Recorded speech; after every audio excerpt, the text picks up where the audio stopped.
So the advisory committee members are also joining. Are they in today meeting? Sangeeta ma'am? Who else?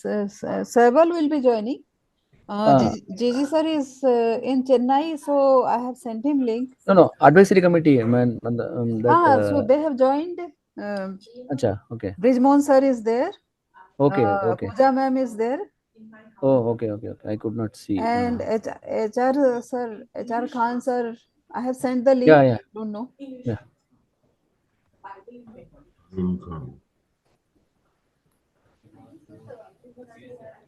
Okay.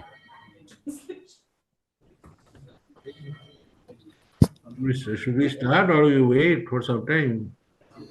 Sir, let Chandramoli sir join. Oh, sorry.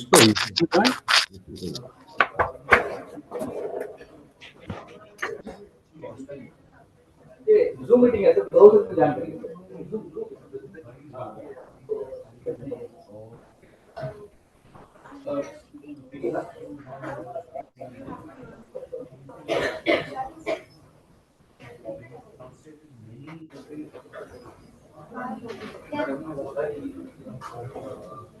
Can we select period for last financial?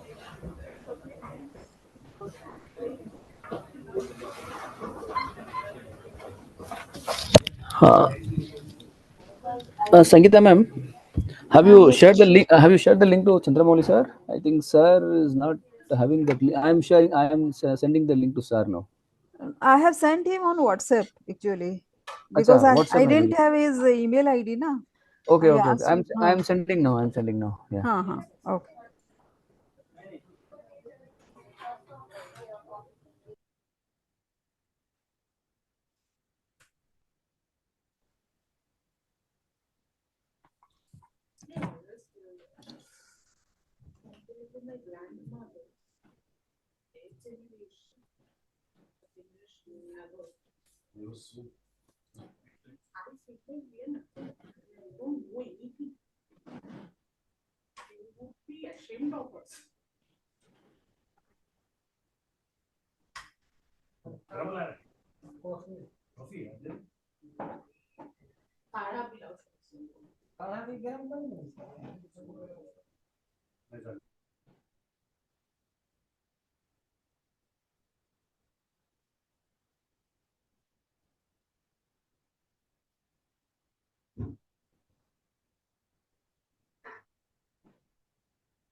Yeah, Chandramouli sir is just joining.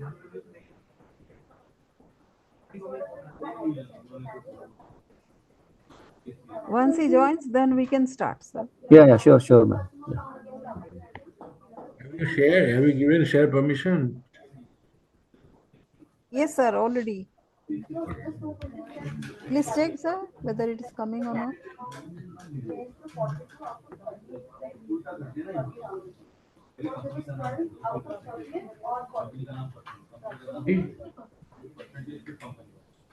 Previous year is the denominator.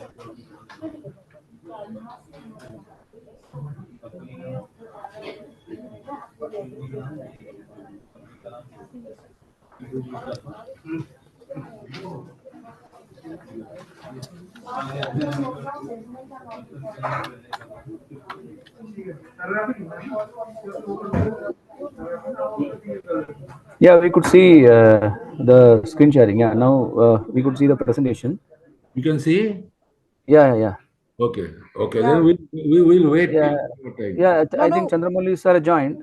HR Khan sir also has joined. So everybody has joined from the advisory committee except hello. sir. Hello, how are you? We are seeing into the other screen, so we couldn't see you. Namaskar. Namaskar, yeah. Okay. Good afternoon, sir. Good afternoon. Actually, I have to catch a flight now. So I don't know how long I'll be able to sit through. We will make it quick. Okay, we'll try to do quickly. नहीं करिए. Sir quickly presentation कर दीजिए sir then I will try to do as quickly as possible. Okay, since you said quickly, then we don't want to say too much of thank you in the beginning. But honestly, let me say that this survey, the integrity of a survey also depends on the integrity of a survey, and its result depend on how the survey is designed, how is the questionnaire set, and what is the sampling procedure. There's a two main things. How is the sample decided? What are the questions? And I really like Bharti, and I would really like to thank all the advisory committee members, because we spend lots of time in deciding the questions, putting into sections, and then choosing the sampling frames. And Mr. Bijmo's particular input or doing the cycles. Now that we see in hindsight how valuable that that information was, or also the poorest of poor. So I really want to thank. So let us just present it. So here is it. So this is a draft result. Draft result means it is not the result that is can will get changed. It is not like that. It is just instead of before printing it, you want to show it to you. That's why it's called draft results. It is not that the results. It is not like a estimate or then it will change later. It's not like that. So, now, so the objective of the study was, the primary objective was to find out the effect of microfinance, because the name of the study was impact of microfinance on the lives of the people. On the lives of the people is a very generic one.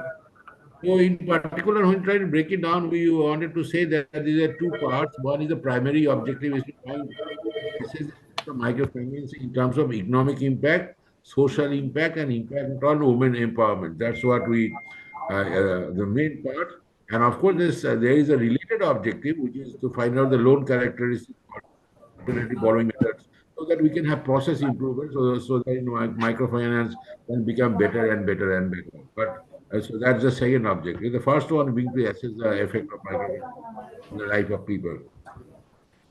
So now this is the final coverage. So we had initially calculated out to 6,000 was the sample size. So our total MFI sample size is 5,934. It was supposed to be 5,000, 5,500, and but we went more than that, 5,934, and then there is another sample which is total for poorest of poor sample size, which is 450. Is about total sample size is 6,300, is more than the 6,000 that we targeted, and the sample covers 6 zones, 14 states, 33 districts, and 71 MFI districts. MFI districts is number of MFI in a particular district, across all the districts. So 71, and it covers also 6 aspirational districts, because this is something which we had told us that we should do, so that there is some aspirational districts are also covered. So we have 6 aspirational districts. Now the sampling was a proportional sampling as per the number. Sir, excuse me, sir. Sorry to Yes. disturb you. What is the difference between this number of districts and number of MFI? Can you please once again brief Yeah, it? so you go to every district. So suppose Okay. particular district, and in that district we don't cover only one MFI. We cover 3 size classes of district.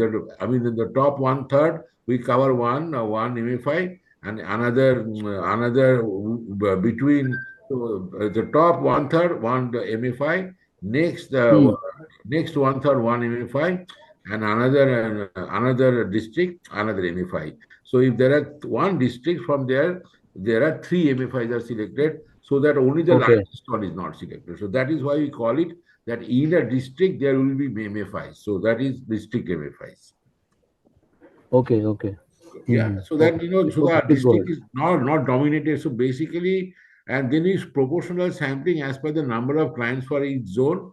Then states from each zone selected according to size class. So that means we don't go to a zone and select the state which is with the largest number of clients, because then we'll ignore the other states which are not going to get developed. So we divide the states into size class in a zone, and from each size class we select one state. So that's what Districts also selected based on urban, semi-urban, and rural classification. So that's how. And if MFI is also selected based on their size class. That means on the top one third one MFI, next one third one MFI, so that we give good representation of MFIs from different size classes. So this is the sampling method that we have followed, and we have also told the advisory committee and got their inputs also. So that way, it is not that, it's not that the coverage in a district is for only a particular MFI, not the other MFIs. So now here you, and also then Mr. Bridgman in particular is instrumental of saying that we should also have cycle coverage. Cycle coverage means the loans are different cycles. So this roughly is a cycle coverage. Cycle one means people who have taken only one loan for first time. Cycle one, then cycle two, cycle three, cycle four, cycle five, cycle six. And these are the roughly percentages. You shall observe that in cycle three and cycle four, is the larger coverage, and it tapers off on the top side and the bottom side. So therefore, we also cover new entrants into the MFI as well as more mature entrants in the MFI. So, and you can see that in the graph, it's sort of a normal distribution sort of a graph. That means it is in the middle, it is the highest coverage, and on both sides, it is it is a declining coverage, but in up to 15%. So therefore, the cycle distribution now, when we initially talked about the cycle distribution was to hold only at the total sample, that is at the all India sample. But while executing the survey, they made sure that the cycle percentage actually holds for at the district level also. So therefore, we are able to cover more mature as well as new entrant MFI respondents in every district rather than only at the all India level. So basically, this sampling frame ensures sampling procedure ensures proper representation of MFIs across MFI activities across all geographies, size classes, and loan cycles. So therefore, we have a very good representation chosen based on proportional sampling on these three things, three diametric: space, size, and loan cycles. And if you have any question, please ask, okay? So now here is the percentage. I am not going through. So I have already shown you the total graph. This is for different zones, and the break up by different cycles. And as you shall see that in every zone, because we have 6 zones, in every zone the cycle breakup is maintained.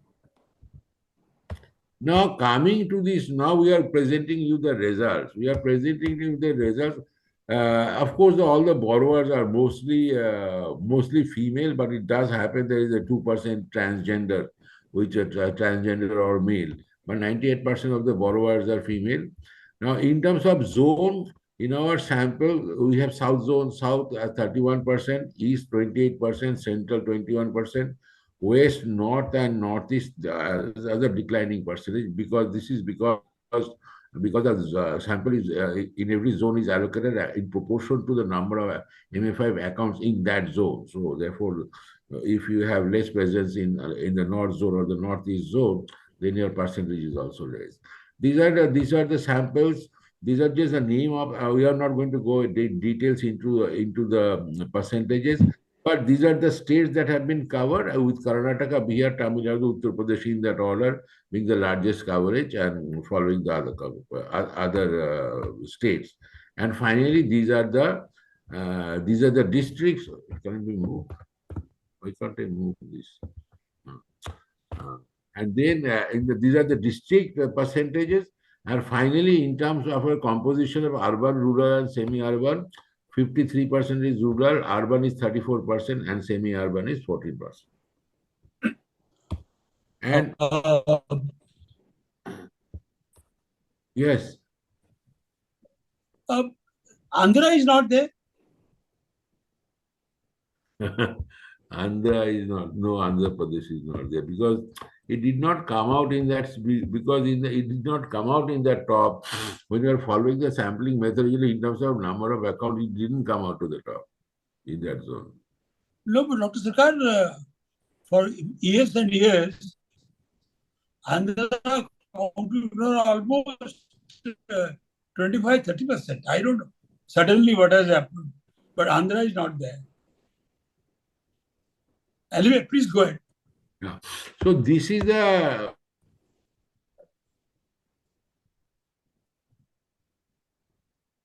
representation of the geographical coverage of the sample size.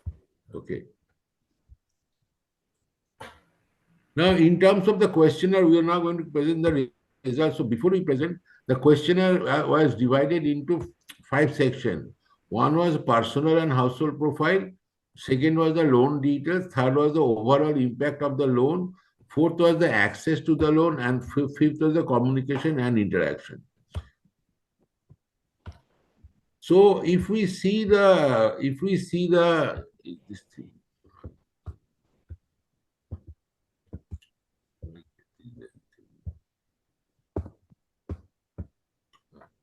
If you see the age group distribution, you see that roughly the age group distribution is between 25 to 42 years or for 50 years. The highest group being the 31 to 30 years, 31 to 36 years, they're like 24%, and 37 to 42 years. This is the average age profile.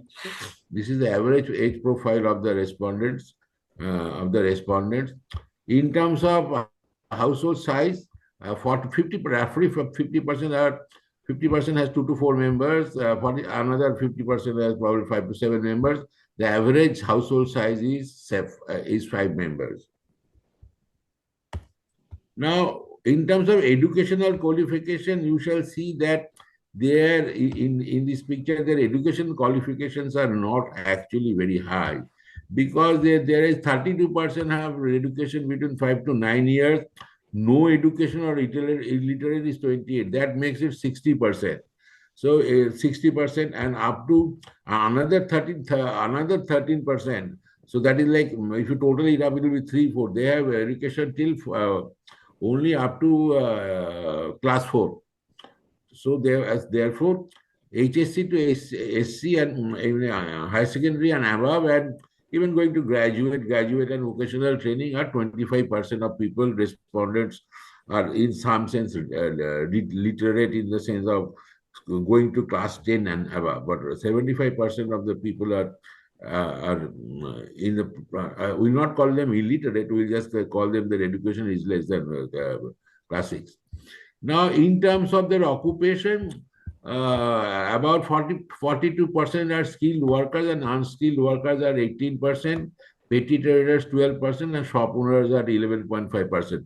After that, it pretty much exhausts. The other ones are indeed very, very small. Professor Sarkar. Skilled workers means what? Yes. Okay. Brijmohan ji आप बोलिए उसको. Please go back. No, I was only asking, when you say skilled worker, what does it mean? I had the same question. What would be the definition of skilled workers? So anybody, so like a plumber, electrician would be a skilled worker, IT professional. No, but in ladies also, that plumber type of persons are very high. Plumber, electrician, Carpenter, these are all skilled workers. Basically, I agreed. But what I thought was, in women, the carpenters, plumbers, electricians are very few. I mean, in cities we see, but maybe in different places. or These are, maybe stitching also possible. It is maybe stitching. stitching could be there, yeah. Stitching could be there. It will be stitching, but the idea that they are selling vegetables on the road is not there, because the petty traders are not more than 12%.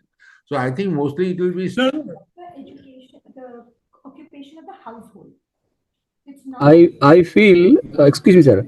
I feel this occupation is of mainly the spouse. It could be possible because It's the occupation of the household and not of the female. correct. Oh, Yes. Yes. Oh, The occupation of the household head, essentially. Okay.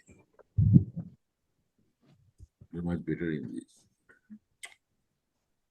We'll do the loan details. Now let us look at the loan details. Yeah, I'll go to the impact. Loan details. So here is this, that what is, how do you come to know about this how do you come to know about this microfinance? So you can see that most of them say that it is through the MFI agents only they come to know. I mean, it's something that is basically it is a proactive way that they. What is happening? Yeah, I think you may want to, minimize this. Yeah. Yeah. Yeah, and then you can keep Yeah. going back. Huh. That is why I'm getting confused. Yeah. So therefore, it is mostly 46% they come. 46% they come through MFI agents. So there is an active solicitation of the MFI trying to reach out to people, and of course there is equal percentage of them which are saying that it is through their family and friends that they come to know about the MFI loans. Now, one very startling thing was that when we when we analyze that almost all, it is just about 99% of the people are accessing the loan through only one MFI. They are not accessing loan from multiple MFIs. Maybe in the geographical area, even if there are multiple MFIs, but there is a sort of a relationship idea in this type of lending. So 99% of the respondents said that they are borrowing from only one MFI, and the average number of loans from an MFI is two. They are taking only two loans per MFI from that MFI, not per MFI, because almost everybody is taking only from one MFI. Now here is Excuse me, sir. Excuse me, sir. In this pie chart, 99% of the borrowers are accessing finance from at least one MFI or a single MFI because they are what? accessing only from one MFI. Acha, one MFI, not at least one MFI. No, sir, not at no. Because Because they are accessing MFI, there has to be at least one. They are accessing only one MFI. Only one okay, MFI. They okay. are not using because that was one of the main Yeah, questions. but How many MFIs are I don't know if there is a way to check the correctness because it is far from true. They are generally borrowing from several Multiple. MFIs. Yeah. Subrata sir, these days many of the listed MFIs they are declaring the results and they're saying that the problem of over leverage is hitting them actually. So many of Yeah. the MFIs are saying that over leverage is a problem now, but our study is not showing the direction in that direction actually. So there is any disconnect between what we have studied and what actual the market is. So I I think think I mean generally the complaint is so many people are lending to same 7, 8, 10 loans. So just borrowing only from one. It Yeah, in looks fact, Sadhan has itself come out with a statute that there should not be more than 4 lenders for any borrower. So maybe possible, but you see, this is in the sense, of course, we understand that point. We can go and take the data, but this is a survey, and what is the respondent has come out to be the. I mean, this is the recorded response, so we can only check the data in terms of saying that whether we no, have. Professor Sarkar, Yeah. 99% only one MFI is somehow intuitively on whatever data we talk about, somehow it is not gelling. 99% looks single MFI is just not gelling with what is the ground reality. So, is there any problem in our question framing? We will obviously thank you for your point. So we will go over and see. I mean, the only thing you will see that if in our I mean, there is a data file, so we'll say whether the only mistake possible here is either the response. So I mean that is. No, you have to check the questionnaire. 99% flies against all the data and all the field level inputs we get. Yeah. So I think, sir, it may be possible. One thing is possible. We'll definitely look at it like that, because what we are doing is that since we are now presenting it for the all India level, so the all India level, maybe there may be zone wise difference or state wise difference. So we have not told you about that. However, since the number is 99%, So then even that this high number cannot come from one. Yeah. Yes. Yes.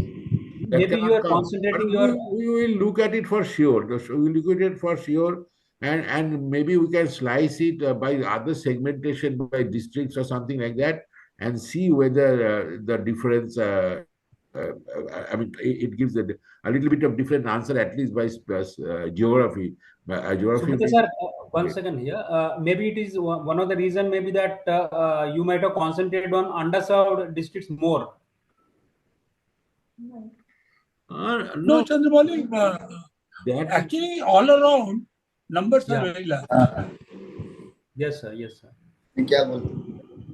we will check it. No, but no, we have not done underserved one because the entire sampling initially was always Yeah, it should have covered. Yeah. proportional sampling. So therefore, it cannot be underserved. However, because we are meeting खत्म हो गई call कर. because we are actually doing it at the all India level, maybe if you break it up into zones, pictures could be different. That is possible. That we'll check it, sir. Now this is what we got. This is what we are getting in terms of your data. That the average. If you look at the average, can you see the table? The average number loans that is coming out is roughly, you can see and if you take the average, then it will become 1.5, 1.5, or some numbers are 2.9. So maybe the average it will become 2. So this is roughly, but more you can see there is hardly any number which is 1. Yeah. So therefore, they're accessing at least two times, and this is by the MFI. So at least two loans. Average size of the loans appears to be 50,000 roughly. The average rate of interest appears to be between 20% to 22% or something like 20 to 22%, and the average tenure of the loan comes out to be about 2 years. Yeah. So when we say average number of loan taken 2.2, does it not mean that they have at least taken from at least 2 MFIs? No, No, sir, this is loan Annapurna from this Finance. agency. The same place they have taken two. No, but one MFI at one point of time can only give one loan. No, they can give more. They can give more. Can take multiple loans from one MFI. Is it possible? I don't know. Is it possible? Yes, Hansam, लेते हैं. Yes. Because it is a 2-year tenure. So sometimes they lend, but this number is size, given the size, 2.2 loans, average loan, by God, it is too high an amount. So I have one question, so it's a clarificatory questions. So let's suppose this is Annapurna Finance Private Limited. This is one MFI in that region where the people have taken 99% loan. Is it like that, or how is it? Come again, please. What is the first thing is that it is not because this data is aggregated all over India for Annapurna Finance. So it is not first thing. It is not a particular zone. This is the average of all the loans taken by a respondent who has taken a loan from Annapurna anywhere. Yeah, anywhere in India. Okay, I mean, India means in the set of the people that we are covering. So it is not tied to a particular zone. So it simply means that a typical respondent from Annapurna Finance who has got a loan, he has taken two loans. But this sample are from only one location or multiple. For example, Annapurna, let's say I have operation in Odisha and as well as Tamil Nadu. But no, it is the sample. Annapurna was surveyed in. Since you asked particularly about Annapurna was surveyed in 6 districts all over India. Okay, fine, okay. So it is not specific to one particular location. No, sir. This is across some. There, especially the especially the MFIs which are bigger and present other places. They are surveyed. Those places also, provided they come in that one third rule. No, just for clarity. So does it mean that a particular borrower in a particular place on an average has taken 2.2 loans from Annapurna? No, it is possible that suppose the Annapurna is suppose Annapurna has been surveyed in 6 zones. It is possible that in 2 zones there are people have taken only one, but in other 3, 4 zones people may have taken 2 or 2.3 or something like that. So the average of Annapurna, all respondents for Annapurna in the India So will it come is aggregate of all the borrowers of Annapurna. aggregate of all the borrowers across all zones. Okay. Okay, sir. See, we will also give you, because we didn't want to flood you with information, we'll also give all these things by zone and by state. But today we are just giving all over India only, just like that. Okay. Now, this is the one you wanted. What is the purpose of taking the loan?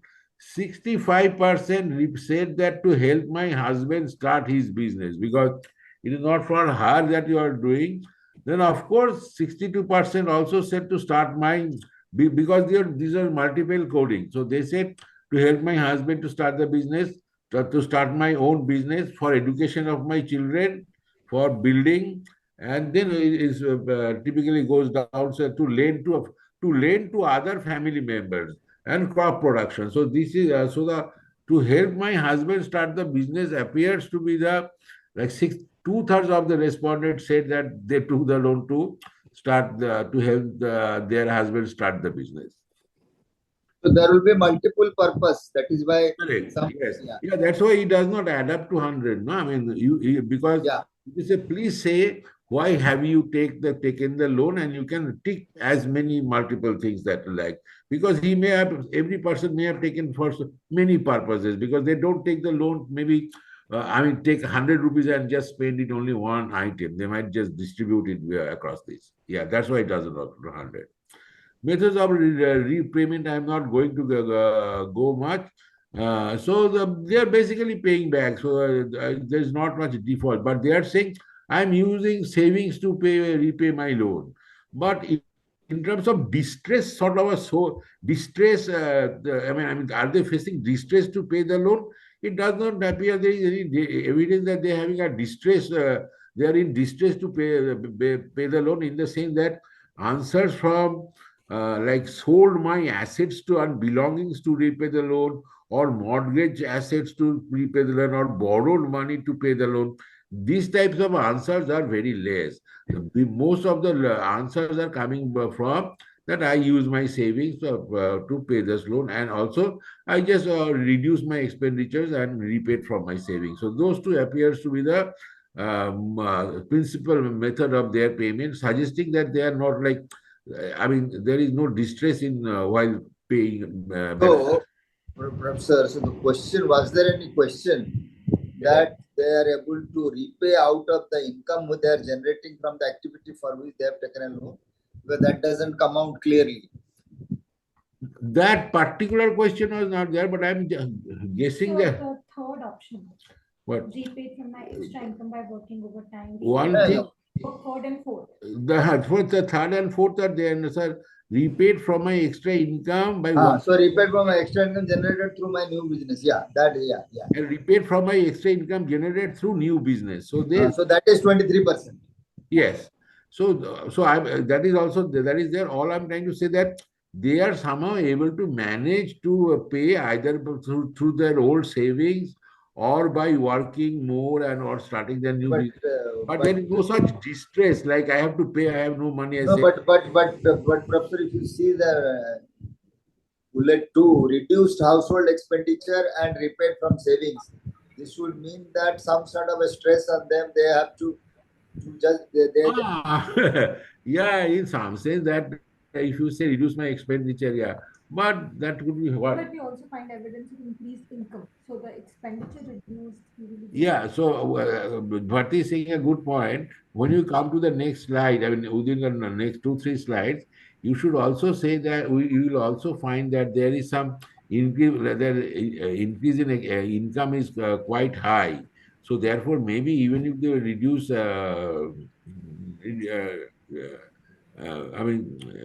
reduce their expenditure, they probably their income is also very high. So they get some leverage or cushion. Intuitively, if somebody, poor person's income increases, Hmm. so initially a lot of expenditure will go up, show up in food expenditure. So Correct. it will go up. So anyway, So- let us see the economic side. Here in the middle column also there is some distress is being shown, sir. Sold assets Yeah. or belongings to repay the That's loan. what I'm saying. I was trying to infer from you. कहाँ पर रखे हैं? I was trying to infer from here that Yeah, mortgage assets to be paid. generally Yeah. the last three ones I would rather we would rather interpret 70? some sign of distress. क्या गाड़ी है? Yes, yes. Yeah, that's like 18 and 30%. 30% responses क्या are colour है? a bit distress. Around 32%, I think. 32% is 32%. That is some 18 sort plus of distress. 32. So there is a sign of little bit of distress in the niche. That these are the 3% and that there is a sign of distress. Excuse me, sir. So, is there any reply that the loan they have taken and not utilized for the purpose they have taken loan? Is there any question? Was there any question and is there any response like that? For example, they have taken, like say, income generating loan for No, any. 7090. we actually did कहीं रखा देखता हूँ. we did not we did not ask this question because if we thought that Nova Krista. because we thought that if we ask this question that spend the money Okay. did you spend it? Normally, these points, are generally done by the audit group. But clients Okay. will never say that, look, Correct, yeah. I use the money for something else rather than the purpose. Well, But when they have a, internal audit take up, yeah, because I Okay. thought because No, if we ask this question and the most of the answer will be yes, we never did it, we paid it only. Then there will be some documentary evidence that they said like that. But there is no way to Okay. verify because nobody, I think, will ever say that yes, no, I did not spend it for the purpose. So I think maybe there's a audit question is better. That intentionally we did not ask, rather than we ask you what is the purpose of taking your loan. So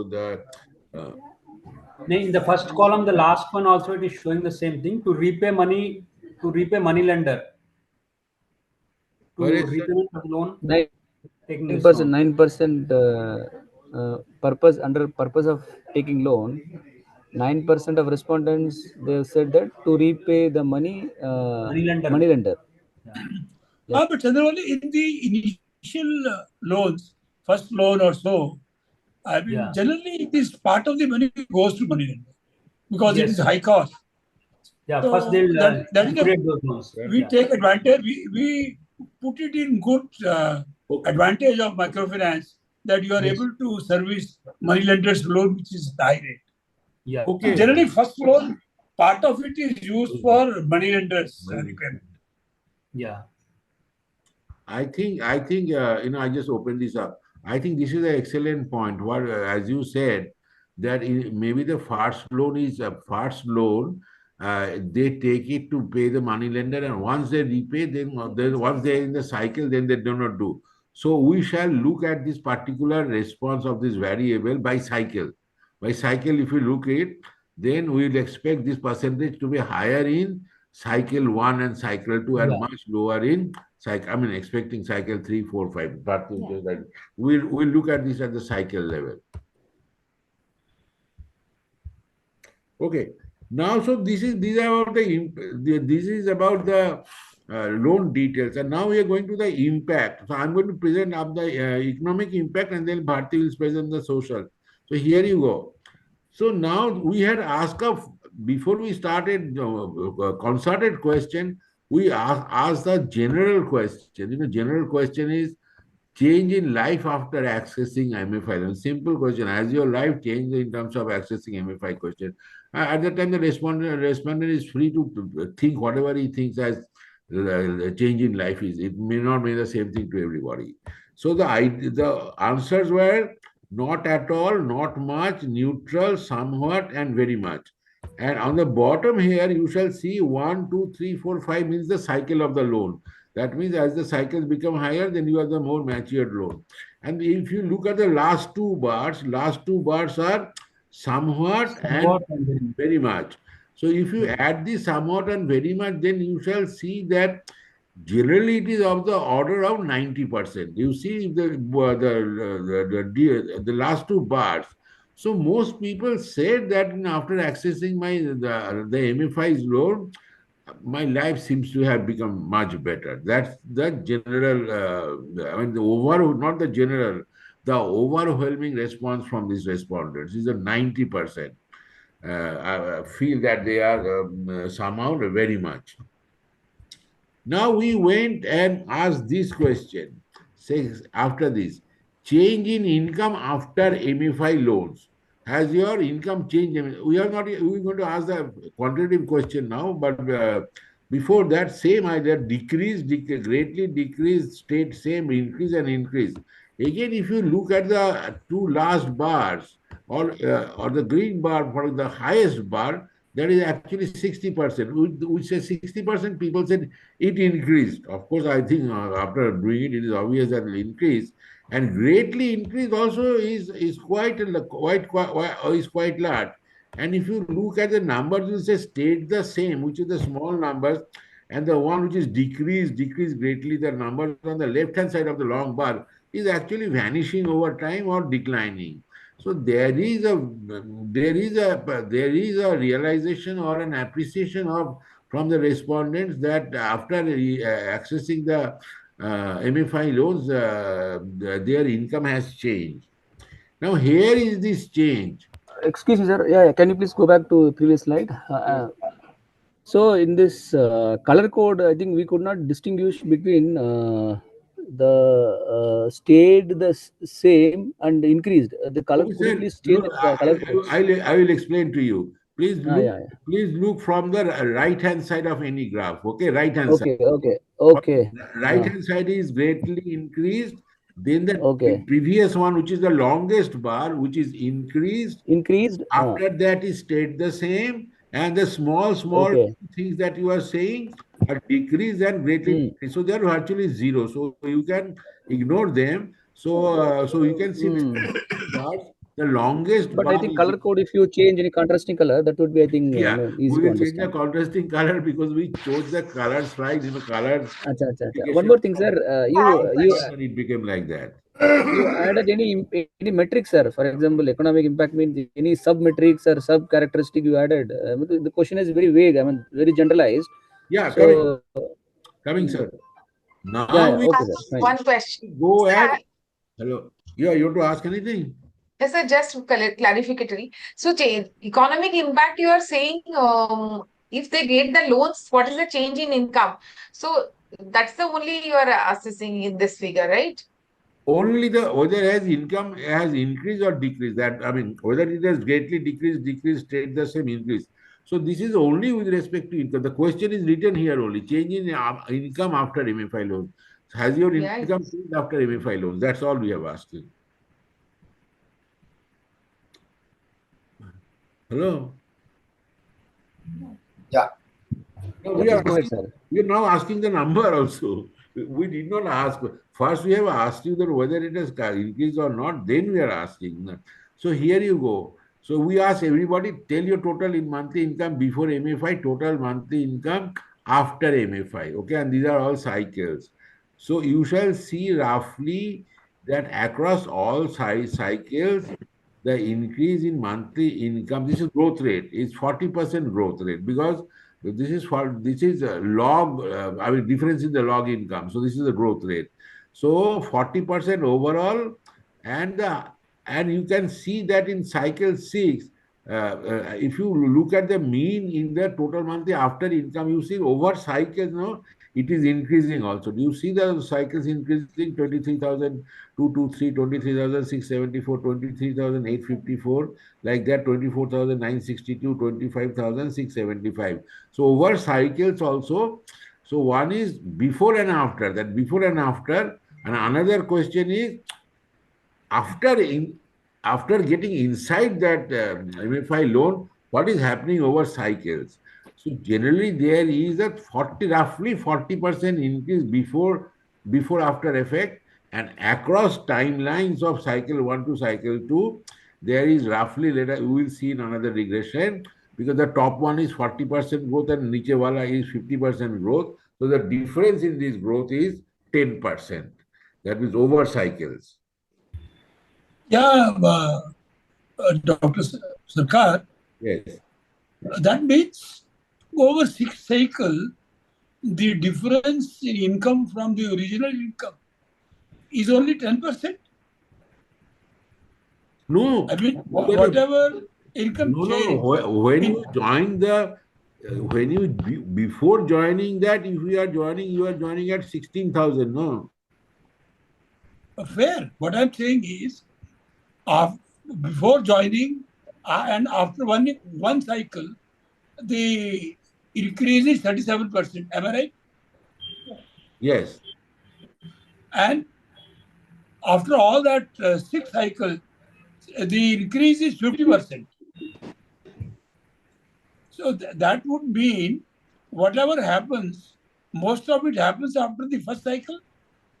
Thereafter, the incremental increase is, in fact, if you look at it, it is We're every showing, cycle there is no increase, no? we're showing it in the next cycle only. I understand your point.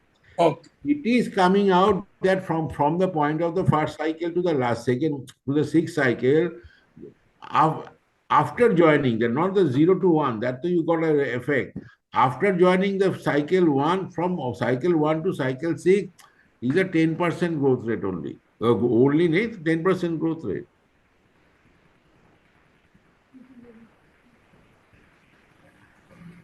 Where is that? Here, sir, because see, with this small regression, we have put a total regression thing. If you do cycle 1, it is not, cycle 1 is I mean, you have joined already from cycle 0 to cycle 1. Now, from cycle 1 to cycle 2, 2% rate of growth. Like that, if we go like that, cycle 5, cycle 1 to cycle 6 is 6.9% growth. And cycle 1 to cycle 6 difference is the difference is 9% growth compared to cycle 1. Yes, from cycle 1 is 9% growth on the cycle 6. I somehow my understanding was that whatever increase is there in the first cycle, thereafter up to 6 cycle, it is not very significantly high. Is it so? I mean, it is no, it is significantly high. Now, whether you call 10% to be not significantly high, that's a debate. That's a No, but 10%. the fact is that it is an increase of it is after the initial growth from cycle 0 to cycle 1, the increase from cycle 1 forward to cycle 6 is 10%. It is true.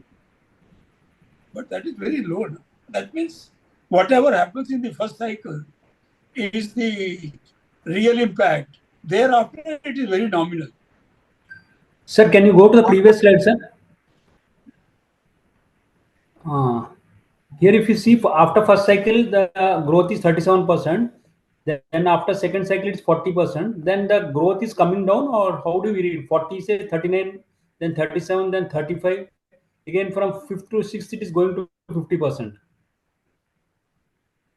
Yeah, but that, sir, that is comparing the sixth cycle people to their income before they join the MFI. Okay. You see the previous, so that is the cycle. Even if it is before the join, vis-a-vis cycle, that means after in the third cycle, the increase is lower than the increase in second cycle. Here, the increase is higher actually. Cycle 3, 4% higher than cycle 1. It's not lower. No, because that did not, Mr. Bridgman, if you look at that regression table now, if you see cycle 2, 3, 4, 5, 6 like that, and cycle 1 is not there. So in this regression, the cycle 1 is the reference point, the baseline in some sense. So if you see from that cycle 0, the cycle 3 increases 4%, cycle 5 is 6%, and cycle 6 is 9%. You are true, because if you say correctly, I understand what you are saying. That for the cycle six people, the total growth from their before they join to before their joining income to their current cycle six income is 50%.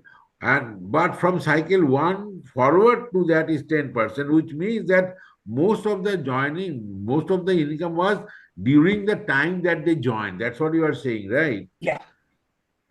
But It is coming out it like looks that. very odd, that higher income, higher loans over a period of time, which is of incremental value. The 40% is in first cycle and 50% is sixth cycle. Very odd. That's a unconditional analysis. So these loans are proxy for income. This MFI loans, you are saying long income. It is nothing but the MFI loans, right? That's a No. This is small. the question is this only: total monthly income before MFI, total monthly income after MFI. So what is that income? What are the components in the income? That's what I'm not very sure. The question is directly to them only. What is your total monthly income? That is the direct question. Acha, okay. So how the income has earned from, whether it's from different sources, so that has not been No, captured, right? they did not report the income like from source one, source two. We have the sources of income that is separately, Sangeeta, is there. But this question is total income. This question is not on income from each source. So as you are writing economic impact, the analysis is going on. All these things are economic impact. That's what I would like. That's why I would like to see where is that things comes up. When you income from what are the different sources, whether the income is increased because of the MFI loans, and then you are putting all these things in the economic impact. That I just want to have the justification. Why is it like that? Yes. No, income is not the only component of economic impact. It coming as a part of the economy. There are other slides also which looks at that durables, food, and every other things, which is also an economic impact. This is coming only from the money part. Achha, okay. So this economic impact is included once the income has increased because of MFI. Then there is some other also. They may be having some parental property or whatever the income has coming. That is also comes into picture, right? Some inherent things, or they have some durables and all those things. But durables are coming. Durables are coming as a part. Durable, Achha, okay. food, then education, and all those things are coming. This is coming only from the direct question of what is your income before you join the MFI, and what is your total monthly income after you have joined the MFI. That is the only question. Sir, Subhadev sir. Vijayji, generally impact jobs are not done all over the world because they say it is very difficult to ascribe the improvement to loan. There could be several other reasons for it. So that means there is always a doubt coming out in terms of impact of microfinance on incomes, because the way it is measured, knows, no, you are perfectly only right. from this, as you said, from other resources. From here, it is true that in the question, this is just a question.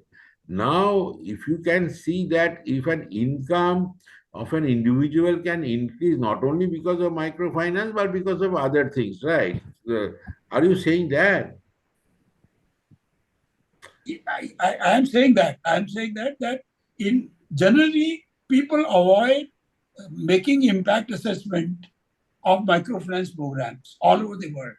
And the logic is it is too difficult to ascribe the increase just because of microfinance loan, because so many things keep on happening almost on daily basis. Oh, so that's a fair point. So, in that case, if it is a issue that they don't want to call it impact, because whatever impact by the income of microfinance certainly impacts and the income of an individual. There is no doubt about it. However, there are so many other things also impacting the income of that other person. So therefore, by saying, if you now you do the reverse process and say the income has increased, then you cannot ascribe that to microfinance alone, because it may be because of other things. So that is your point. No, we'll change the terminology. You can then call it before and after or something like that, instead Yeah. of avoiding the word impact. But Sir, one question here, sir. So the more number of cycles means the differential should be higher, no, sir? Yeah, that's what I'm saying. I mean, तो it is such a shocking third loan thing. का देखेंगे 39-40% बढ़ा है, तो fourth loan जो लिया है, fifth loan जो दिया है, उसका ज्यादा बढ़ना चाहिए ना. It is coming down to 35%. Like no, all the numbers are not. See, I saw that number that we will check it, because it is not happening. It is not happening. For every line it is not happening. We'll check that 30. I also look at that 35%. yeah, maybe we need a relook here, because it should Yeah. be like the more number of loans, the more higher growth in the income should be from first income. That's correct. Now, but what happens, sir? If you look at this fifth one, which is 35.1, because these are all averages. Now, we are not controlling for anything. But if you look at The average should also increase. That's what my feeling no, is. I understand that. So, if you look at, in the cycle 5, in that regression, you will see that the growth is much more in the 6% compared to all other circles. But we will look at that point. For sure, we will look at that point. Yeah, yeah. See, Dr. Sarkar, Yes, sir. this particular thing is so disheartening that whatever we are serving the poor, whatever happens in the first cycle, thereafter it is very marginal in terms of their economic impact. That is not a good feeling to carry. Tell me one thing, that after he comes on the first cycle and then he goes to the sixth cycle, what is something which makes you happy? Not you happy, not in that happiness sense. I'm just trying to get a sense of like Yeah, no, I will tell you.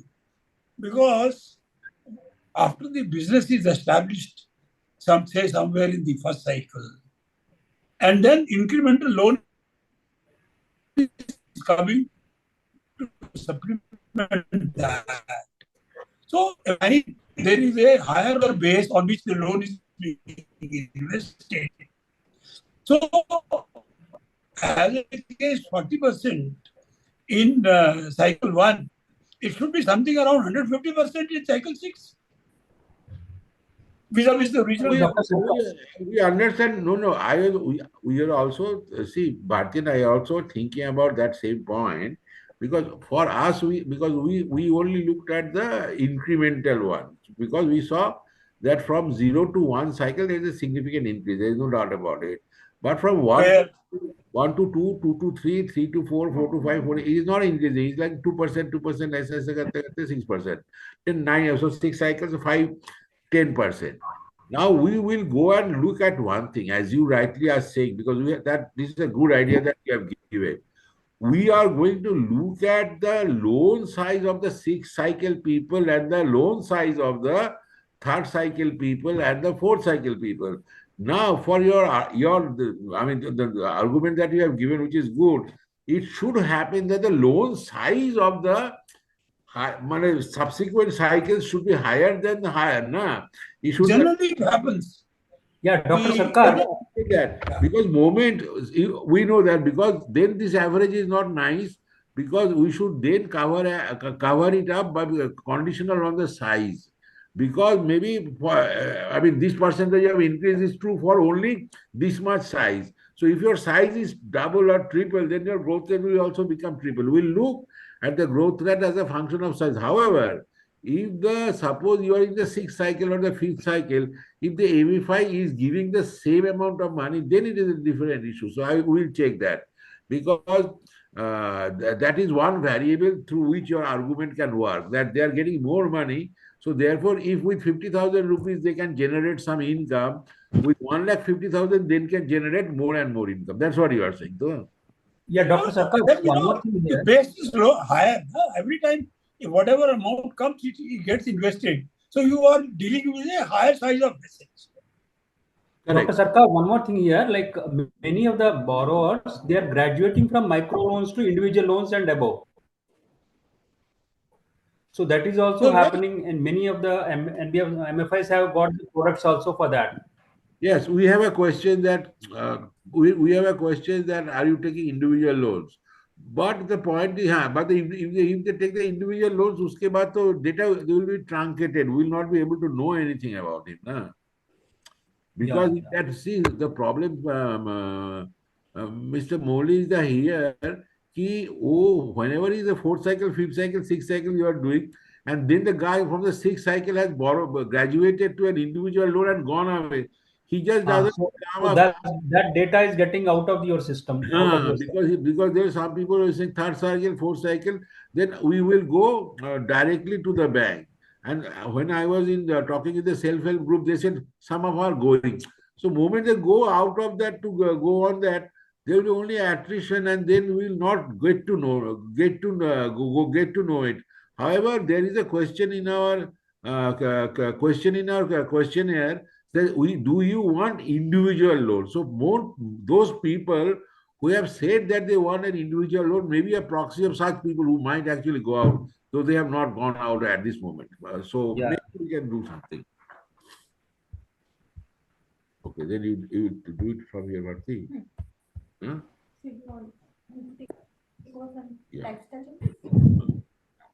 I'll share my screen. No, he's come here now. Now Bharti will do this one remaining. Right. Yeah. Professor Sarkar. Yeah, I'm also here and he's also here. I will be leaving in another 5-7 minutes. I have a flight to catch. I have 2-3 points which maybe subsequently you can discuss without disturbing your flow, because I'm not sure how long I can sit. Okay, you tell me. We are writing down. Yeah, one is you have one.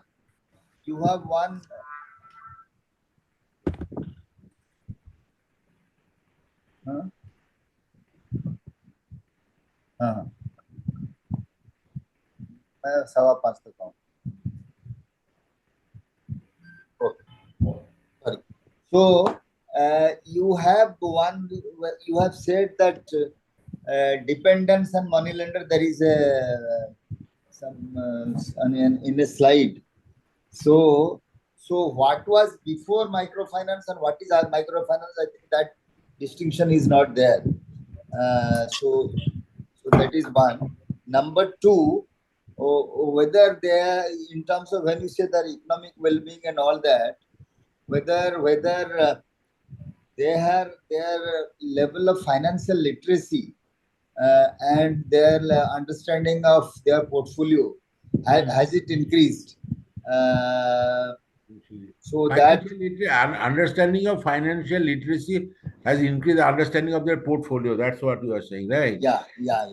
So that will give them a sort of a self-starter. They should know how much they should, what rate they're borrowing, how they're borrowing, how much is going, and how they can save, how they can service their loan, whether their understanding has increased.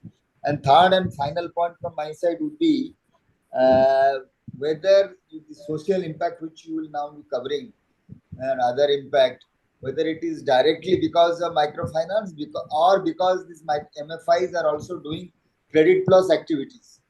So because I didn't find any question relating to credit plus activities. So these are the 3 points. Yeah, please go ahead. Okay. So, Mr. Harun, I would, before moving to the social impact, I would first answer your question related to borrowing from money lender. So we do have some results where we are asking, respondents if they're continuing to borrow from money lender. And as you can see this slide, about 6% of the respondents say that they always borrow from money lender even after accessing MFI loans.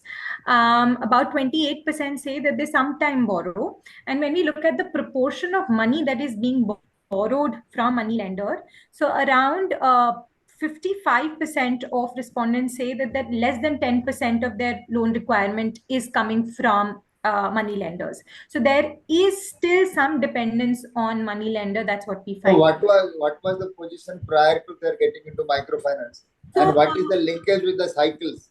whether things have improved in third, fourth cycle, or as Bridmonji was telling, in first cycle itself, the dependence has come down. Yeah, that's also my question.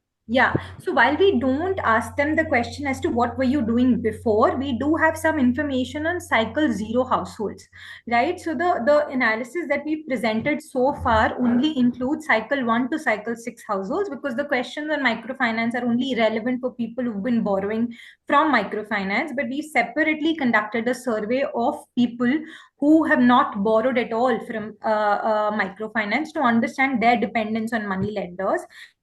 And as you can see from this picture, borrowing from money lender is about 25% of we ask them the question, when you're in need, how do you arrange money? And 25% of respondents say that we borrow from money lender, whereas an overwhelming majority of them, 75%, say that we borrow from family and friends. And this money that they borrow from local money lender actually has a very high interest rate charged, because if you look at the interest rate from money lender, it's close to 33%. So this question is separately asked to people who are not borrowing or who are not accessing MFI loans. So you can extrapolate to say that from 25% has come down to 10%. Yes, absolutely. Yeah. So it has not totally gone. Even if you are in fifth or sixth cycle, it has still not gone. Can you link it to the cycles? Dependence is reduced for sure, and less than 10% of their loan requirement for 55% of respondents is being met through money lenders. No. If as they move from cycle 1 to cycle 5 or 6, whether this is coming down sharply, dependent on money lender. Yeah. So currently, we can do it by cycle. So currently in the slides, we don't have that analysis by cycle, but we can definitely. Well, one of the main triggers for is that formal sector don't support them, and informal sector dependence is so high, and they squeeze them because of high interest rate. So they should come to a structure which is combination of both formal and informal, and over time the dependence should go down to near zero if not zero. So where it happens and what is the inflection point, whether it is in third cycle or fourth cycle? No, we can. You're absolutely right. We can understand the overtime dependence on money lender by looking at their cycle of loans. Yeah. But Kansab, what is happening is,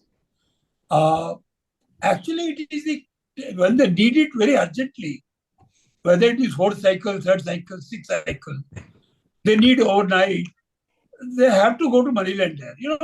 If they can wait for 6 months, they can go to bank. If they can wait for 1 week, they can go to MFI. But if they need overnight, they have to go to money lender. So there are family requirements which keep on happening. And at that time, saving may not be adequate. So it is a known fact that money lenders are still not out, but go down to 10% or lower with passage of loan, number of loans. And one thing that came out during our discussions when the survey was happening and when we were speaking with the respondents is that they do rely on money lender, particularly in times of medical emergencies. As Mr. Mohan has pointed out that, sometimes when the money is immediately needed, they do turn to money lender, but the extent of dependence has for sure gone down. Two things. One is, that's why the question I raised is about credit plus. If you have a linkage with health insurance or something, and many state governments are also now, central government and state governments have schemes, and some of the microfinance have also got linkage with health insurance. If they have that sort of thing, their out-of-pocket expenses for health and emergency requirement of going to a money lender will come down. So that is why when you say social or non-economic impact, I think this is something. How does the credit plus programs are working? What is the impact? So that also needs to be looked at. So one or two things. One is social functions like marriage. Other is medical emergency. These two things plus sometimes the new trend which has happened last so many years is, even if a third-rate English medium school is there in your locality, you beg, borrow, and still you send your child to English medium school. These are the three principal reasons to my mind for borrowing which is not supported by your income, and you need some emergency credit line. So that is so when we talk about impact of microfinance, these tipping points we need to look at, and we have to see whether microfinance can have an automated overdraft facility to take care of these things at one hand.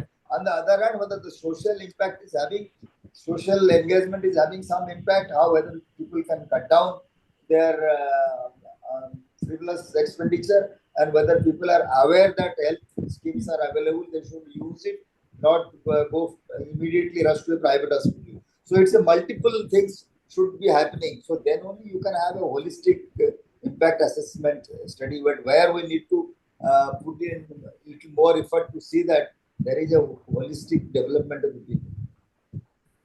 No, we completely agree with the points that you made, and we're going to look at us questionnaire to essentially see if these points can be particularly regarding financial literacy and the insurance that you're talking about. However, we don't have detailed information that we've captured in our questionnaire, but we will try and see if, looking at our questionnaire, we can incorporate some of this in the analysis part. No, eventually, if you have good data on this borrowing from these money lenders, it will give us better insight that where we need to do more. Like, why are they going for this kind of like health or something? Why are they going for it? Because of it. So if it's like 50% or 60% for the health, it means we have to do what Sir Khan sir was talking about. If it is education, then we have to develop a product for education. So this is what he is telling. So we can get data, means we can always come out something from that slide. Right, absolutely. Yeah. So at least we can give out summary statistics, and then, that could be indicative of the policy implications. Yeah. Brijmohan ji आप कुछ बोल रहे थे, sorry. नहीं sir, यही था कि आप ठीक कह रहे हैं कि वो हेल्थ के लिए ज्यादातर जाते हैं, और कभी कभी कोई सोशल फंक्शन आ गया, because it even from this MFI loan there is always a periodicity. So if it is very short term, very early, then they have to depend on money lender. Only percentage of dependence has come down. Yeah.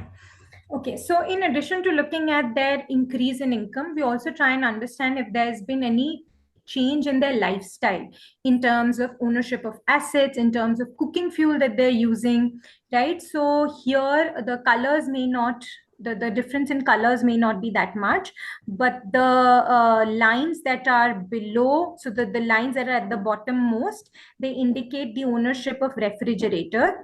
So this green line that we have here, the ownership of refrigerator is higher for all the cycles, right? On the x-axis, we have the cycles after accessing MFI loans. Similarly, when we look at ownership of TV, respondents do say across all the cycles that their ownership of TV has gone up. Ownership and also use of cooking gas has also gone up for respondents accessing MFI loans across all the cycles.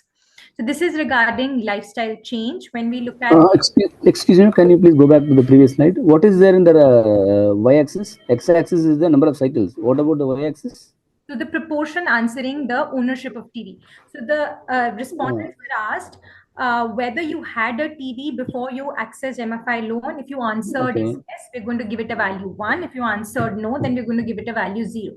We can calculate, therefore, the proportion of respondents answering that they had TV before MFI loans. And then we're also going to see the proportion of respondents answering that they have TV after accessing MFI loans. We're going to see if at all there's been any difference for each cycle. I think it is better to pick a representation, different chart, I think would be clearly, yeah, so we're going to use different colors, actually. The colors is a chart type also, I think. You're talking about tabular form. No, tabular bar chart. No, I think in this table, very, it's not easy to view what is the impact. All right, we will change the representation. Yeah. Because, for example, if you see the TV before and after, you mean to say that 0.6 below, above the 0.6 is a TV, right? Acha, this line is TV. The line which is below the just above the 0.4. Sorry, so that is refrigerator. So this is TV before. So TV before is Okay. the dark blue, okay? And then Correct. this is TV after, right? So this is Okay. represented by TV after, right? So there's Okay. slight increase. So we can actually, we have the tables and we use the tables to create these graphs. Okay. Actually, in addition, in the report, we're going to have those tables also so that you can see the exact numbers. Okay. One I more, mean, you mean to say, yeah. in line with the cycle, the lifestyle is also changing. Is it so? After accessing MFI loans, the lifestyle is improving, and that is true across all the cycles. Okay, fine. Okay. See, another observation, this cooking gas after this loan is just a straight line, almost a straight line for all the cycles. Well, this could also be because of Pradhan Mantri Ujjwala Yojana, which did distribute, LPG connections. So that could also be. So this is not a causal analysis. Again, as Mr. Brijmohan pointed out, it's hard to, disentangle this due to I just want to interrupt you regarding this cooking gas. So is it like a dirty fuel or it is like clean fuel? Have you answered those questions, what they are using, or you assuming that everybody use the cooking gas? No, they were asked whether using LPG after accessing MFI loans. So this is clean cooking gas. Exactly. Okay. Yes. So the result is, I think, almost there is no difference. There is no significant difference before and after as far as the cooking gas is concerned. Yeah, almost the same. There does not seem to be. So this difference stays constant, more or less, over across cycles. That's what I'm trying to say, but there is a difference, right? Okay. So this is after joining your microfinance asset, Yes. and before and after. So Is this there is anything? Before and after, right? So the cooking gas before is the line just below. Starting. Yes. Yeah. Okay. When it is starting, it is before. So this is the before, before joining MFI. This line is just after joining the MFI. So clearly there is a gap. Right. The second one, the second line, the second line, it is showing that it has decreased. What is the second line? What is it? No, the first line. Just after. Okay. Just after that LPG, what is the second line? Just after LPG. So we put each category, we have two lines, right? Before and after. The top two lines are for LPG. Okay. Right, after and before. Okay. These two lines are for TV. The bottom line is before line. The line at the top is after. Okay. This is for refrigerator before. So for each category, we have. Got your point. Right. So here Y is a dichotomous variable, right? Yes. So we're calculating. So when you're summarizing, when you're taking the average, it's essentially the proportion of people owning these assets. Yeah, got it. Thank you. All right. So we don't want to focus too much on change in foods because the difference, really isn't. We don't really see a lot of difference when we see, consumption of better quality cereals. So the first two columns are consumption of better quality cereals before and better quality cereals after. The next two are consumption of eggs before and after. Then we also look at consumption of milk before and after. Hardly any difference. Hardly any difference, right? So we don't want only the cereals and the fruits are different. That's why fruits are different. But they may not be statistically different also. Yeah. Moving on to the next slide. Right. So here now we also ask them questions related to the education of their children, right? And these are some separate questions that were asked to respondents. What changes have you experienced after MFI loans in terms of admitting your children in private schools, right? And a large majority, 53% of respondents say that we could admit our children to private schools after accessing MFI loans. Taking milk all day in a week, 86% of them said yes. taking meat, fish at least 3 times a week. So dietary diversity probably is going up. Their consumption of meat and fish is going up. We also see that, participants now say that they participate in social gathering with confidence. There's a 44% likelihood of them reporting this. So in terms of, admitting their children in private school, in terms of dietary diversity, also we do see, and that's why we call this as social impact. We do see some positive changes after accessing MFI loans.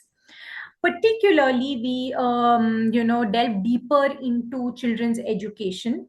While we don't really see a strong impact on likelihood of girls attending school after MFI loans, we do see some gap when it comes to admitting children to private schools. So these two lines here, so this line, the bottommost line is attended private school before MFI loan, and the line above that is attended private school after. So clearly there is a gap. Households prefer admitting their children to private schools once they get access to MFI loans, but when it comes to admitting their girl children to schools or admitting all their boy children to school, we really don't see any impact, and there could be a role played by social norms when it comes to admitting girl children to private schools or girl children to school in general.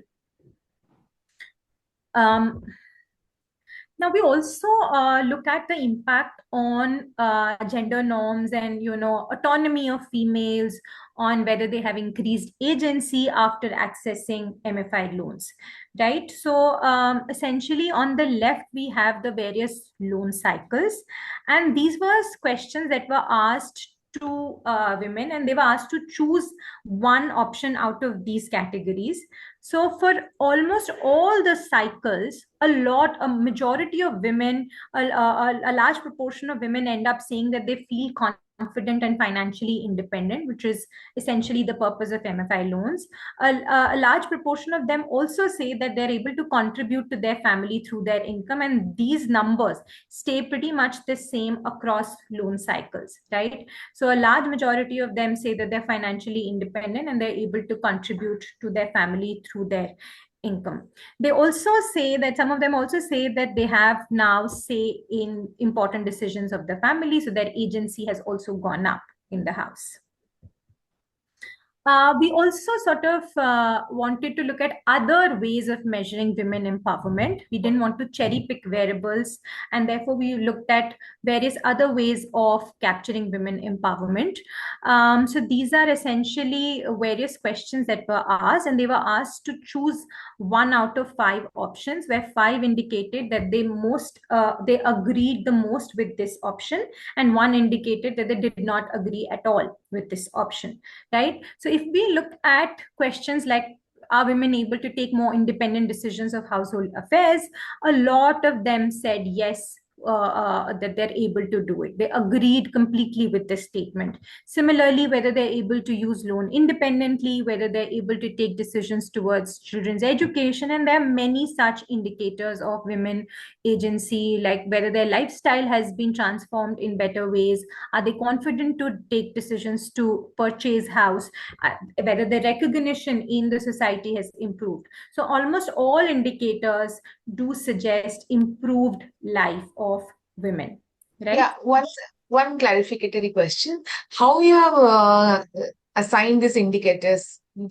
How you choose this indicator as the women empowerment? Okay, so you are saying how did we come up with these questions, Yes. right? Yeah. So essentially, in India, NFHS, National Family Health Survey, and IHDS have been administered to understand the status of women, right? In Yeah. these In IHDS, they have in ISDS survey, they have their women empowerment indicators. Absolutely. So, are you borrowed from this NFHS and this IHDS, or how is it? Yes, so we looked at these survey data sets to understand how they're essentially capturing women empowerment, women agency, their bargaining power. And we're essentially looking at more or less indicators which they have also made use of. So this is, and that those survey data sets have been extensively used to capture women empowerment and women agency in the Indian context. And and that's how we're borrowing from those survey data sets. Yeah, okay, thanks. Okay, so I do have a question. Like, do you have this cycle-wise data of this Yes, we do. parameters? We So do, if and we would like to understand that how has it moved from one to other, like this percentage, how has it improved over the period of time? In which cycle we are seeing the most this this empowerment factor is coming in? It would be good to see. yeah, so this particular picture is by cycle. So as you can see for this question, now I'm confident and financially independent. As you move up the cycle, right, it is going up also. The proportion of people reporting, the proportion of women reporting that they're financially independent is going up as we see the cycle of loan increasing. Right. So, but for this question also, we can do the analysis cycle wise. Let me It would be good to see. yeah, we can do that also.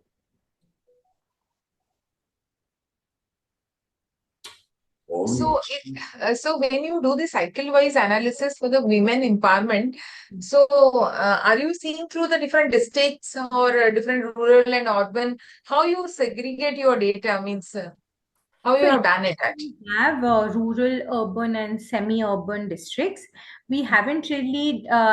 So this is just a basic summary statistics. We really haven't made any distinction between rural and urban, but we have conducted regressions where we've captured women empowerment, and in those regressions we've added indicators for states. And I'm going to come to those regressions, and I will show you the results. There we've essentially controlled for the factors that you're talking about. Because these factors may vary geography to geography. So essentially, in fact, the regressions that we showed you before all. For example, the well-developed, Yeah. So the regressions that so we. better happiness index, and the poor states may have relatively low happiness index in other. Yeah. So that's what I'm saying. So we have added dummies for each state, meaning the comparison that we are drawing is relies only on variation within a state. So within a state, we are looking at people who've accessed MFI loans and the cycle of their MFI loan, and then they're comparing their income in this regression. Similarly, for happiness index, we're going to look at people within a state. So we're not going to compare poor state with a rich state, right? We're not going to confound our results by rich or poor state. We're going to look at a given state. Within that state, we're going to compare respondents with different cycle loans, and we're going to then look at what happens to their happiness index, what happens to their women empowerment. So we've done that. Your R square is also quite low, na? Why is it so like that? Here R square is 22%. When I'm going to show you the happiness index, the R square is going to be around this number only. Well, so right now the controls that we've included in this regression particularly are the education of women, the occupation of the household head, the age of the respondent, and then we have state fixed effects. We could obviously add district fixed effects and the R square would increase significantly. We could do that also, yeah.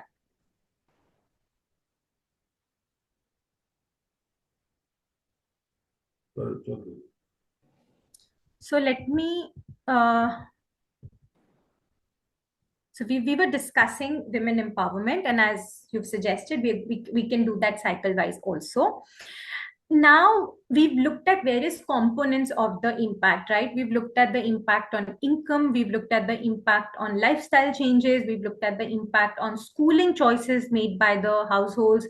We've also looked at women empowerment.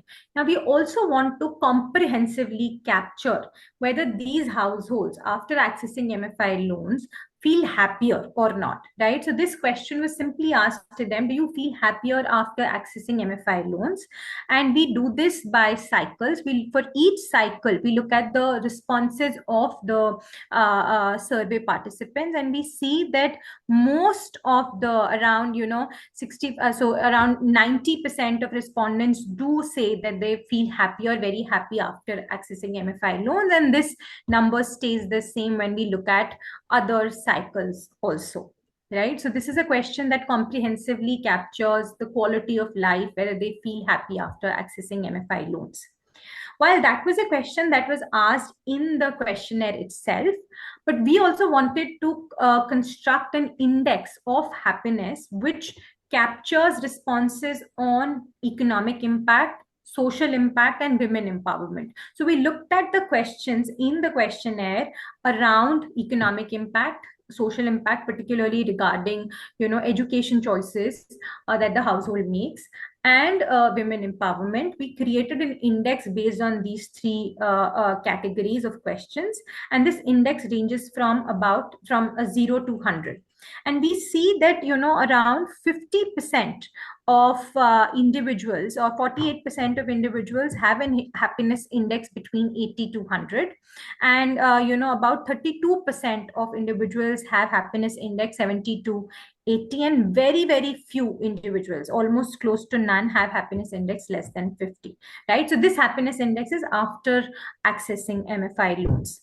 Not only do we just want to understand what is happening to happiness index across what is the distribution of happiness index in our data set, we also want to understand what is happening to happiness index cycle wise, right? So if we conduct, so essentially we are presenting regression results now, where we regressed the constructed happiness index, the index that we constructed, which ranges from 0 to 100, on the 5 dummy variables. So this cycle 2 is a dummy variable that takes a value 1 if the respondent is a cycle 2 loan, is a cycle 2 borrower.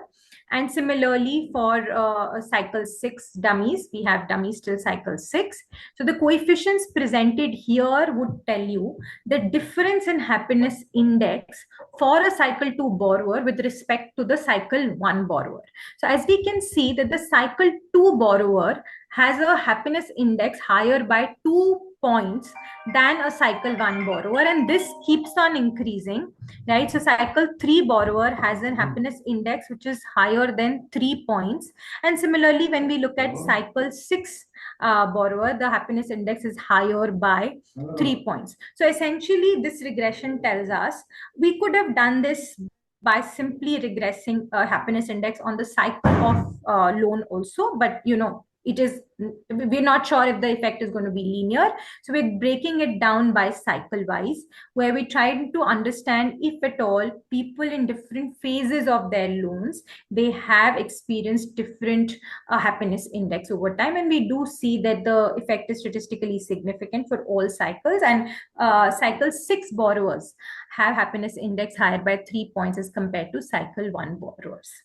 But See, I how have a about, question. sorry, cycle 4 and 5, it is lower than cycle 3? So you are comparing cycle 5 and 4 coefficients, right? So we don't know whether they're statistically different or not. What I am comparing is cycle 5 coefficient with the cycle 1 coefficient.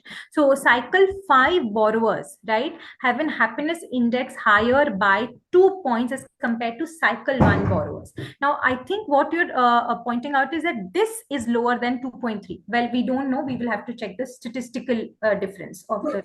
Both 4 and 5 are lower. 4 and 5, we can check the statistical difference of the two coefficients. Sorry, See, there is a few, 2 questions. Here also R square is quite low. Then how can you see 0.1%, right? So how can you justify your results when R square is so low? That's one thing. Yeah.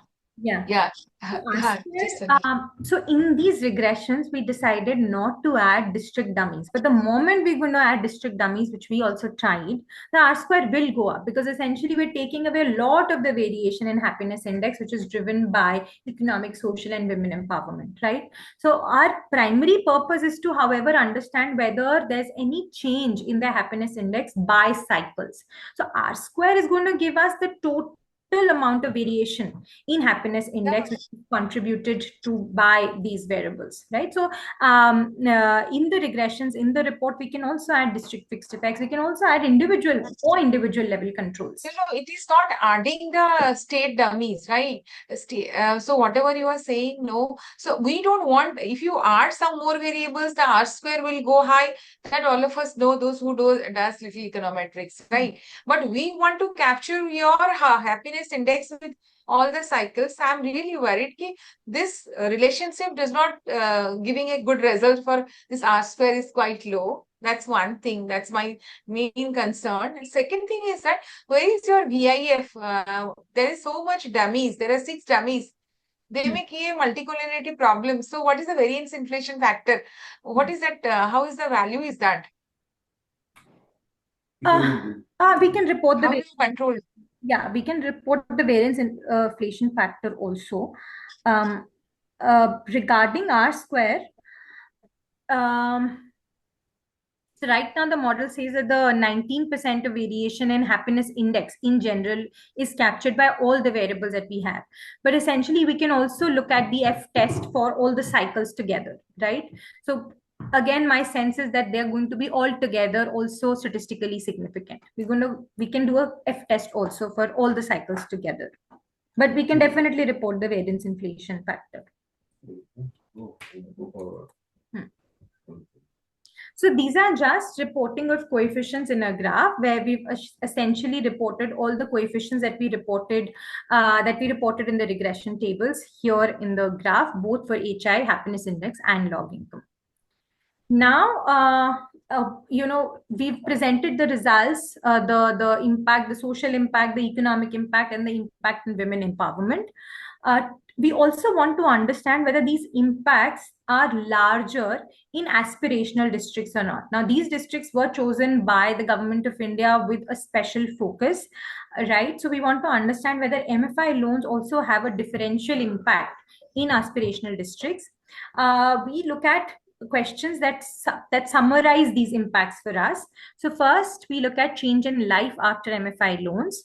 The lighter blue colored bars are the bars for aspirational districts, and we do see that the impact is somewhat larger, right, for aspirational districts, because the change in life after MFI loans reported as positive is higher in aspirational districts, slightly higher in aspirational districts, which is a positive change. We also look at the change in income after MFI loans in aspirational and non-aspirational districts. Again, we find that, respondents saying that there's a change in income. There's a positive change in income after MFI loans. These respondents are higher in aspirational districts. Again, so these districts are the districts which require additional attention. And, an encouraging finding is that MFI loans do have a higher impact, a differentially higher impact in aspirational districts. Right. So we also look at the impact in terms of women empowerment in aspirational districts. There's little, we again find that, women reporting that they're financially independent and they contribute to family through their income is higher in aspirational districts as compared to non-aspirational districts.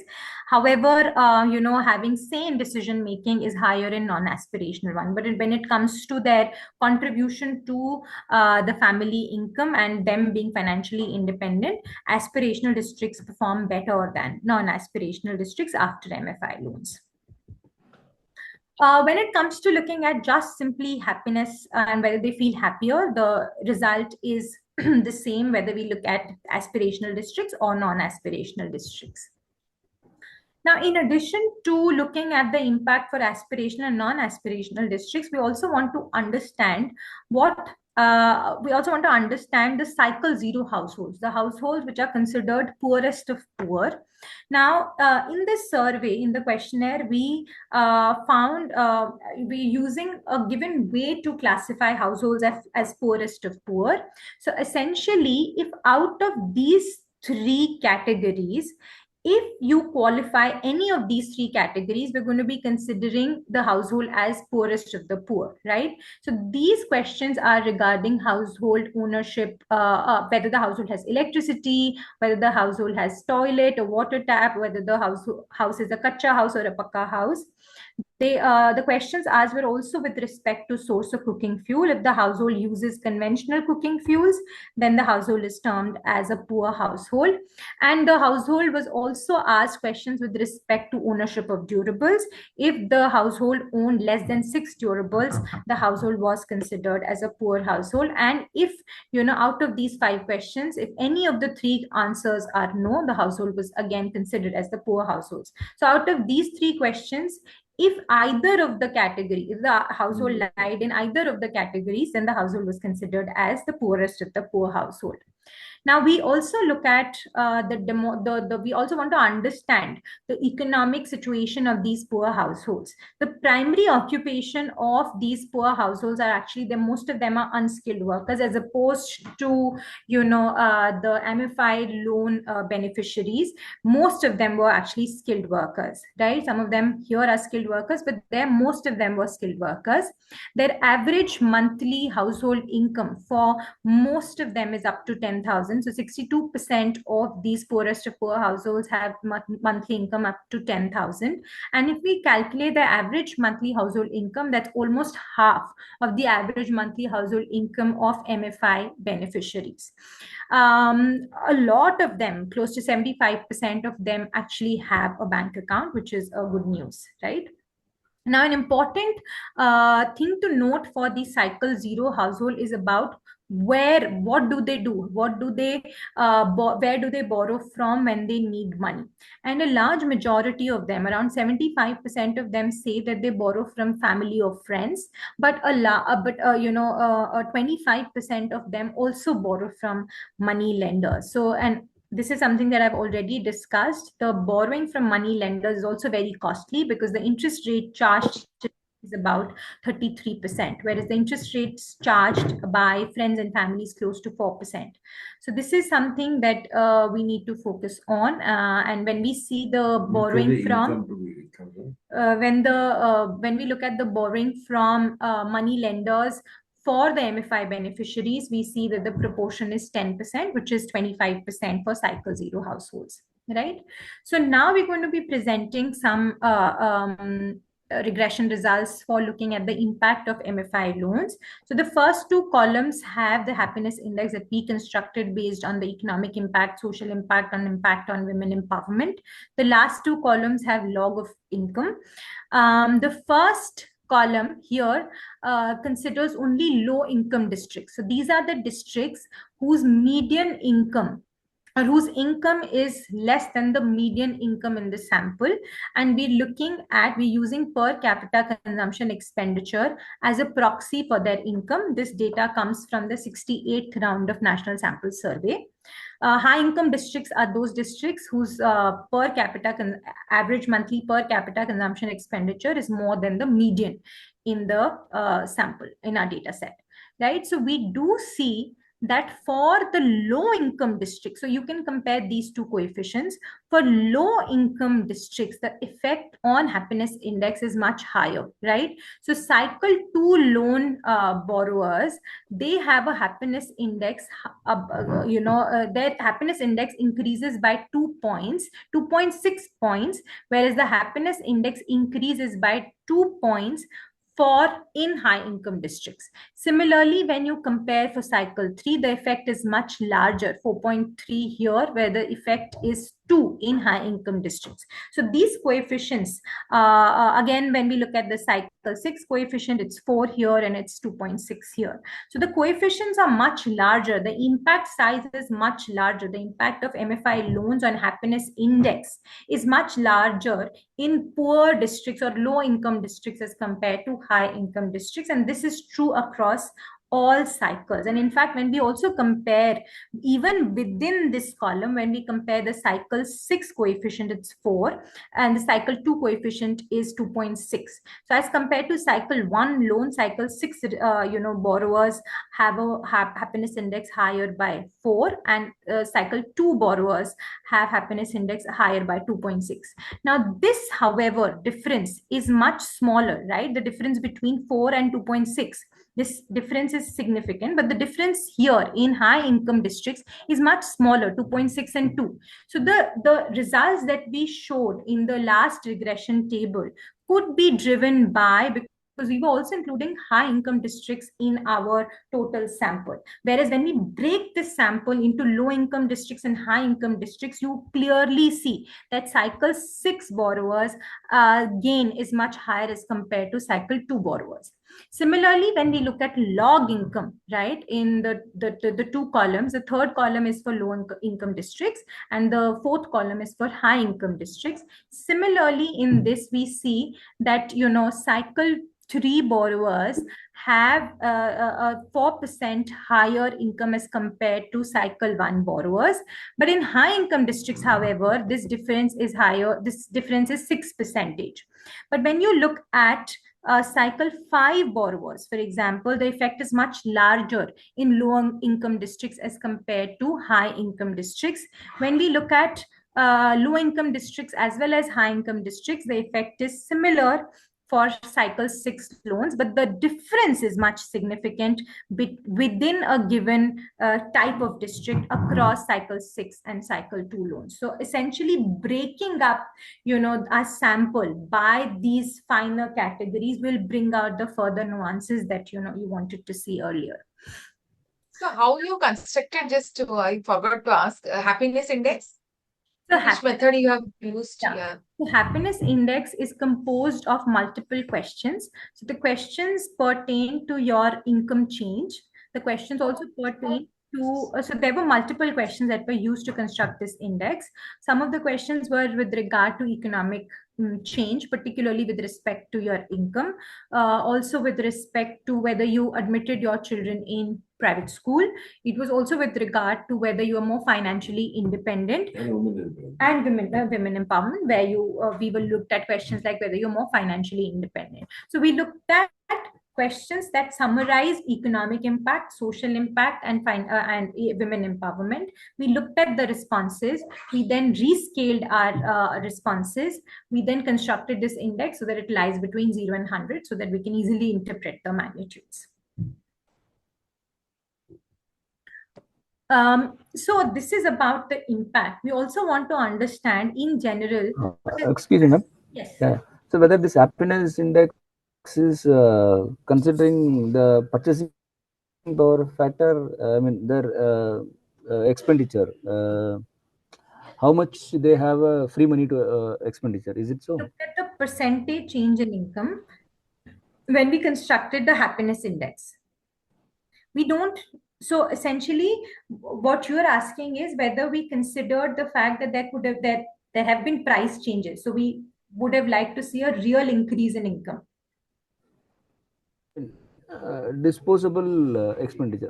Since they are all many of them are bottom of the private people. So their expenditure, how the over a period, the expenditure, how the culture of expenditure has been changing. Have you any of the parameter is including this factor? Well, we do have how they're really spending their money. We do have information on that. We look at their responses on their ownership of television, their ownership of I'll just go to those questions.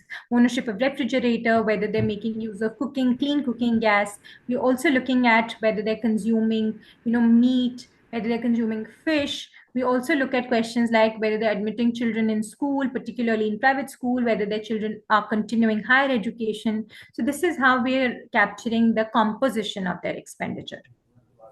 Okay, ma'am. So we look at, in general, what is their satisfaction level with the group lending process, and a large majority of them say that they're really happy, happy or very happy with the group lending scheme. However, dependence on money lender, as I've already discussed, still continues. But the extent of dependence definitely is not as much as it is for cycle 0 households who do not borrow from money lenders, because here we see that only 6% of respondents say that they always turn to money lenders, and 28% say that we sometimes turn to money lenders. And also their proportion of borrowing from money lender is less than 10% for 55% of respondents. So the dependence is definitely less than cycle 0 borrowers. So would you, now to summarize, I'll just quickly summarize the presentation here. So essentially what we find is our analysis suggests that 50% of respondents, they report an overall happiness index of 80 or more after accessing MFI loans. We also find that access to MFI loans increased median income of beneficiaries by 40%. Of course, more nuanced analysis with respect to comparing across cycles is needed, but as we've shown that the impact is much higher and the difference across cycles is much higher in poorer districts as compared to the richer districts. We also see that beneficiaries of cycle 6 experienced 9% higher growth in their income compared to that of cycle 1 beneficiaries. 53% of beneficiaries admitted their children in private schools after accessing MFI loans. 56% of women report that they're confident and financially independent after joining MFI. The experience of beneficiaries from aspirational districts are very similar, but in fact, they're also better as compared to beneficiaries in all other districts for some of the indicators, right? An overwhelming majority, around 94% of people are generally happy with the group lending. However, as I've just explained, importance of money lenders still continues. 35% women report borrowing from money lenders, whether sometimes or always. Income of the poor respondents is almost half of that of the respondents covered by MFI.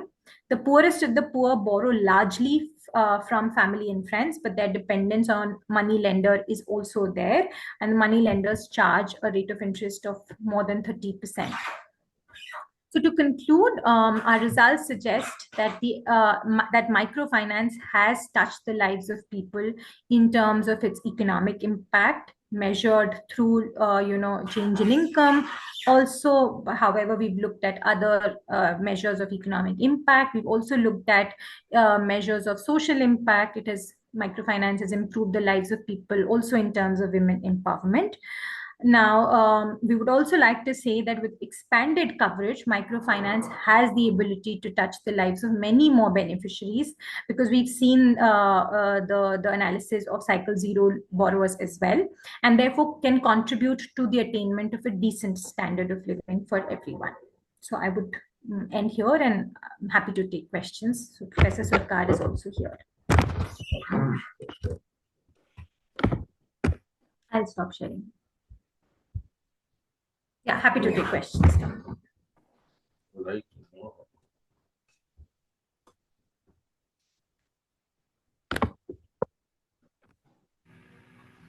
Ma'am, what are you explained? These are generally associated with microfinance. Any thing which we are not so far seen in microfinance sector, you could identify any such changes or any such outcomes from this study?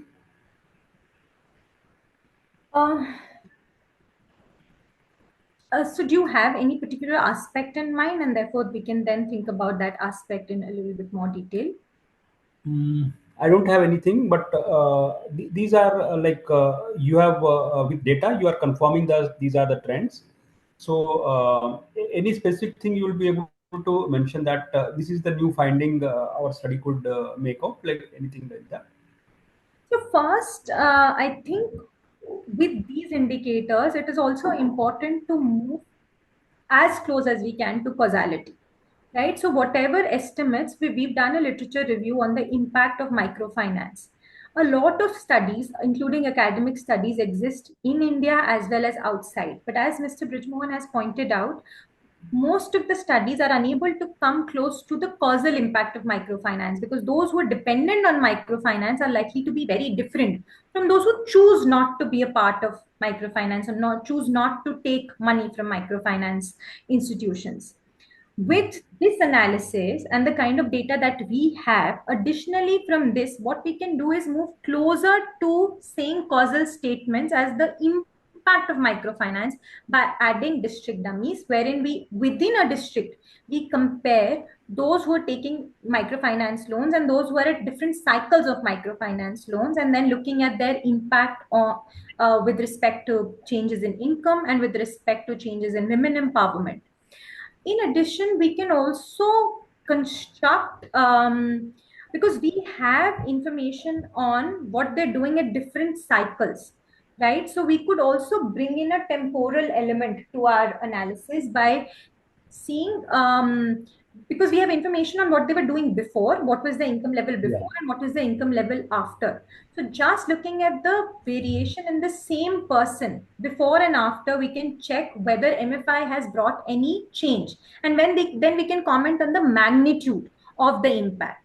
So with this analysis itself, we can move closer and very, very close to an impact analysis, an impact assessment of microfinance, which is lacking in the Indian context. One more question, ma'am. The substantial percent, I think 35 odd percent, you are saying still they are dependent on money lenders.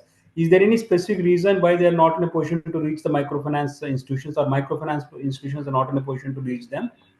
So 35% of microfinance borrowers are still relying on money lenders, right? So this is what we're saying. So they are borrowing from microfinance institutions, but their reliance on money lenders has not completely gone down. Out of all the respondents which are borrowing from, some 6,000 respondents that we have, out of these 6,000 respondents who are borrowing from microfinance, some 35% are also dependent on money lenders. And some of the reasons are that they need money immediately, right? And Mr. Khan highlighted that maybe, an insurance scheme, so offering other instruments by microfinance could be helpful for these respondents, which can solve their immediate requirement of money, which is where the money lender comes in. And I think there is also another. Muted. Unmuted. Yeah, I think that, I mean, in my interaction, hello? One. You have to mute yourself. Hello? You should speak from here.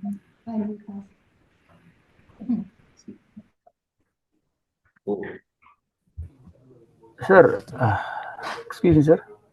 Yeah, I just wanted to tell you about that microfinance. That was a very good question. So one of the reasons, as I said, Bharti said that is the emergency need. We have a question. Do you use the money lender? Yes. I think we have a question as to why do you use the money lender? That's number one. The other could be, I do not know, which is sometimes in my interaction, it found that they said they want to do a renovation for a house or something like that, and that the amount of money that they get from the MFI is not enough. So they have to borrow it from some source. Now, relative could be one source, money lender could be other source. So, that we can see. But coming to that other point, which I think Shoibal also suggested, is that if we look at the this reliance on money lender, the graph that we showed you is at the 35%. It is across all cycles. So if you break it out by different cycles, then you can see if as the women are becoming more economically independent or more economically resourceful, whether the reliance on the money lender is declining. Because if the reliance remains the same, then it's a worrisome observation. We'll look into this particular point for sure. Sir, have you conducted any survey to capture the asset quality issues? I mean, how it is varying with the number of cycles, or how it is varying with the various stages?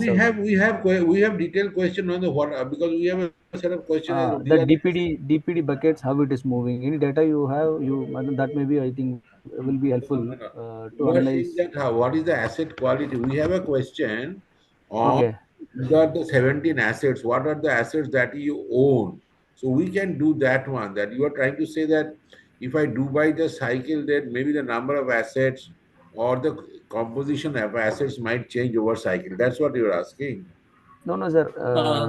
Mr. I am Senthil, asked. One thing that this study is not intended to do that, on that your TPD buckets and everything, we can get it from this Great Information Bureau reports. So this study was basically to identify and understand the impact of microfinance. So it is not there in the control. Right, right. That's fine, sir. But still, I thought let us correlate these factors. Any interesting outcomes are coming. That's what my intention. Okay, sir. Fine. Thank you. Yeah.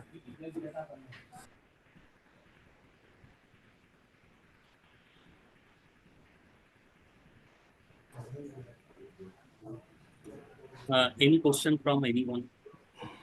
See, I am a very, sad person today because if That's the loan cycles, actually, if you remember, fifth and sixth cycle was not there in the original design. We were ending at cycle 4. And then, at my request, it was added because I thought over a period of time, the impact may be more significant, because base is enlarging, amount is enlarging, experience is enlarging. But, everything is okay. But when you see that the economic impact or the income impact in sixth cycle is only 9% higher than first cycle, you feel little disheartened that, we are not doing much for this.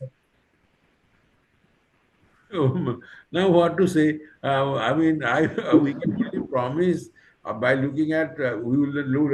I mean, one is an econometric defense. Econometric defense means that means we have taken the median growth. That's why we did not take the mean growth because the mean growth can become very less or high. So we look at that data Mr. Bridgemore very nicely. We'll look at it for the 6 cycles. Maybe there is some zone effect. Maybe there is some zone effect possible.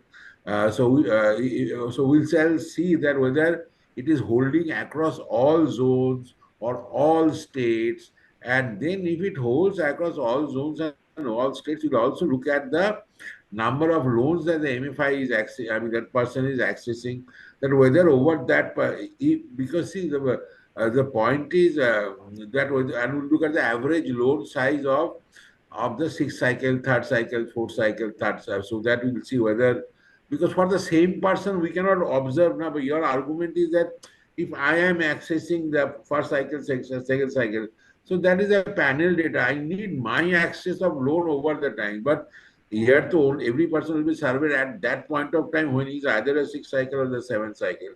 We can't get that, but at least we'll try to control it to see that whether the loan size that the MFI is dispensing in a particular district is actually increasing over cycles. If it increases, then it will be a really sad story. Sad story in the sense that it has not increased that much. But if the amount of disbursement of funds over cycles is the same, then to then No, but Mr. Sarkar, since I am associated for long, the loan sizes used to be average around 16, 17, 18,000. They have gone up to 60,000. If the loan sizes have gone up, that means every time they are, and then purposes are also gone up. Sometimes for housing, sometimes for. So all put together, loan sizes are going up, experience is going up, base is going up. So it gives a feeling that yeah, no, whatever sir. we are able to. Yes, I understand that. Maybe because you have a hunch, because you have been operating, I mean, you have been so much experience. It is also possible, sir, that in terms of the lower cycles, the large thing that happens is the increasing in income, because I didn't have any access.